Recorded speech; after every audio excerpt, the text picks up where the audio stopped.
Here we go at the Tri-State Audi Knicks post-game show. The Knicks in Denver tonight, all Nuggets. Aaron Gordon, 19 points.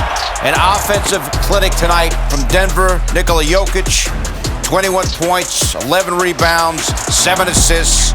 Denver scores 83 in the first half and beats the Knicks 132 to 115. Back in our Delta MSG studios, Bill Pito along with Wally Zerbiak. Hey, the offense wasn't the problem. 132 points allowed for the Knicks is the most they've given up all year in a regulation game. Yeah, Denver did whatever they wanted to do. You see how much the Knicks miss Mitchell Robinson and those key factors that he brings to the defensive presence, protecting the rim, and also the rebounding. Knicks got smoked on the glass, rebounding-wise, by 11. And defensively, when you don't have a guy back there to anchor, it just makes it tough. And Jokic knows how to pick you apart. He can score inside if he wants. He can find his guys outside. And guys had incredible shooting nights. And once they get into rhythm and you're not showing any resistance at the rim, having Mitchell Robinson back there, it's going to be a long night. I just am surprised. I've never seen Tom Thibodeau is a very good defensive coach, and I've never seen his team give up this many points on the offensive end of the floor. So the guys got to take a good hard look at themselves in the mirror and figure out a way to get better on that defensive end of the floor. And despite the fact Mitchell Robinson wasn't there, that's maybe a little bit of a reason, but you got to look yourself in the mirror and say, I got to do a better job defensively. Robinson was so good last night, tied a career high with 21 rebounds. Sore back, didn't play. Nerlens Noel has been in and out all year, didn't play because of a sore knee. So we had Taj Gibson starting for the 5th time this year. Played pretty well, scored in double figures. Jericho Sims behind him. But when you take, as you mentioned, Robinson out of there, and also Denver was able to shoot the ball so well from deep. They shot 41% in this game from three-point land. I know, and guys just came off the bench and a barrage of shots. That's why it's a make-or-miss league, and the Knicks are struggling. Their bench unit is really struggling. Cam Reddish looks very uncomfortable out there in the lineup. He's not playing as well as he did before he was traded to the Knicks. He's not in any flow, any rhythm. He's not in any consistent playing time, so he doesn't know when his shots are coming. He doesn't know when to shoot. When he does shoot, it doesn't look good. So he just needs a little more time to adjust. And Quickly's really struggling. And, without Derrick Rose, this was time for Quickly to take over that bench role and be the guy to carry the team every single night. And he just hasn't been able to do it. He's really struggled shooting the basketball. All right, Knicks, Wally, were only down 4 after the first quarter. At the half, they were down by 23. 83 points allowed is the most the Knicks have allowed in the first half since 1966, when they give up 84 points to the Lakers. That's the most they've ever given up in a half, in the first half. Back in 66, they give up 83 tonight. It's shocking, too. And you got to remember this Denver team, they're missing 2 of their top 3 players. They're missing Michael Porter Jr. and Jamal Murray. I mean, this team has retooled and rekindled very nicely. And it all started with this guy, Bones Highland. Man, he came in the game, and he had zero respect for the Knicks.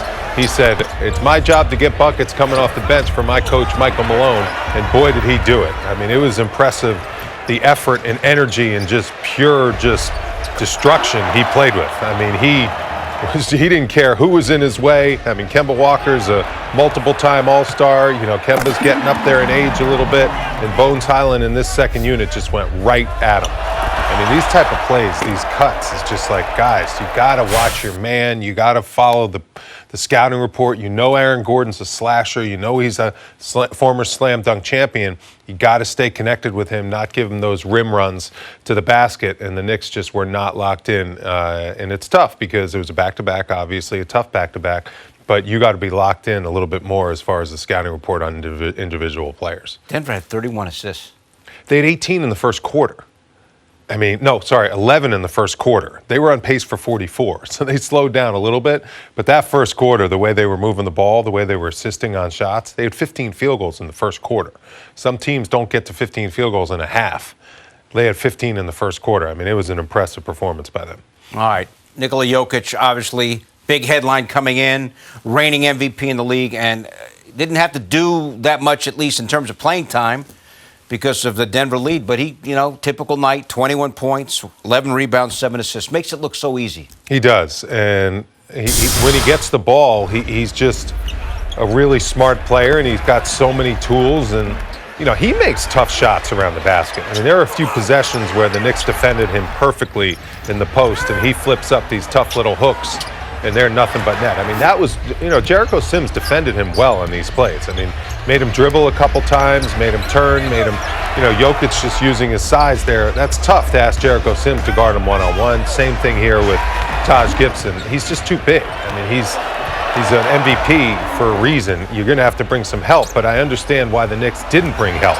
Make them make those tough shots, dare them to make those tough hooks, and don't give up wide open threes when Denver's making, 16 threes, shooting 41% from three. So that was smart in that respect. But I'm just impressed with this Denver team. Michael Malone is one of the best coaches every single year. And the way he's done it this year has his team in the position they're in without Jamal Murray and without Michael Porter Jr.